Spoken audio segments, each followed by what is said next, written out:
Quand on sert la messe, on a toujours besoin d'un cérémoniaire pour nous guider, pour nous aider à voir où aller, quand aller et comment aller. Et bien pour le prêtre, c'est la même chose et ce cérémoniaire a un nom, c'est le missel. Alors pour ce premier épisode, nous allons regarder ensemble ce qu'est un missel. Mais peut-être que je sais déjà ce que c'est qu'un missel. Eh bien on va vérifier ça tout de suite, en parlant du mot par exemple, missel. Pour toi, missel, c'est proche de quel mot en français? Il y a miss, il y a du rapport avec du sel, le sel de la terre, peut-être? Non.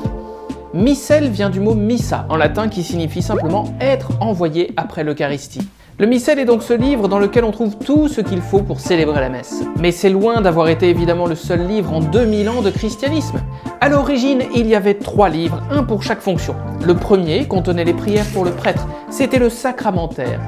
Le second contenait toutes les lectures pour la liturgie, c'était le lectionnaire. Et puis le troisième était un livre de chant, c'était le graduel. À la fin du Moyen-Âge, on a trouvé plus utile de rassembler ces 3 livres en un seul. C'est là qu'est né le missel. Mais attends, il y a encore les livres de chant, non? Et puis le lectionnaire, ça existe encore, ça, non? Exact. Dans le missel, on trouve surtout 2 choses. D'abord les rites avec les prières qui sont lues ou chantées par le prêtre, en noir dans le livre.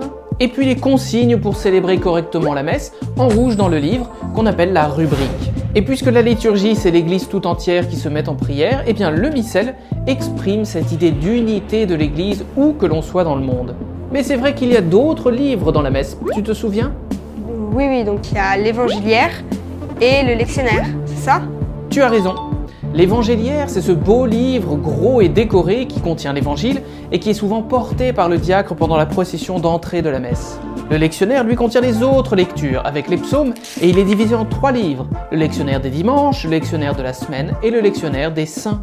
En plus de ça, on a d'autres livres encore pour des rituels spéciaux, comme les baptêmes, les mariages ou les ordinations. Sans oublier les autres livres particuliers, comme le livre des bénédictions qu'on peut utiliser pendant la messe. Ok, mais on peut revenir au missel là? À ton service. Alors le missel, justement, il va avoir une nouvelle traduction en français. Mais à partir de quoi? La source de cette traduction, c'est un vieux livre en latin qu'on appelle le Missale Romanum. Il date de 1570, c'est-à-dire un paquet d'années. Chaque pays est responsable de la traduction de son missel. Mais pour la France, évidemment, c'est la francophonie. Il a donc fallu s'entendre avec les Belges, les Québécois et certains pays d'Afrique. Mais attends, le livre est beaucoup plus gros qu'avant, non? Comment je vais m'y retrouver à tourner les pages, moi? Eh bien, il va falloir relire patiemment la table des matières. Mais tu as raison, le servant utilise tout le temps le missel. Il le présente au prêtre à la fin du Gloria pour lire la prière qui va suivre, qu'on appelle la collecte. Il le représente au prêtre au moment du credo si jamais il en a besoin, et puis au moment de l'introduction et de la conclusion de la prière universelle. Pendant le lavabo, le servant doit encore déposer le missel sur l'autel s'il n'y est pas déjà, et puis le récupérer pendant la communion pour le montrer enfin au prêtre pour la prière après la communion. Ça fait déjà pas mal. Ouais, comme avant, quoi. Mais j'ai quand même une dernière question. Pourquoi il faut un même missel pour tous les catholiques, en fait? Pourquoi il n'y en a pas 1, 2 ou 10? Genre un par pays, quoi. Il y a longtemps, il y avait un nombre important de liturgies, pour chaque pays, mais aussi parfois pour chaque région dans un même pays. Et comme il n'y a qu'un seul Dieu, qu'un seul baptême, qu'un seul peuple, eh bien il n'y a qu'un seul missel pour tout le monde. Donc une seule manière de prier, mais avec parfois quelques adaptations.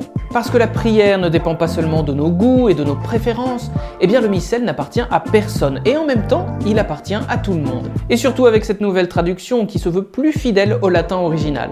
Bon, ok, c'était pas mal. Je reviendrai la prochaine fois.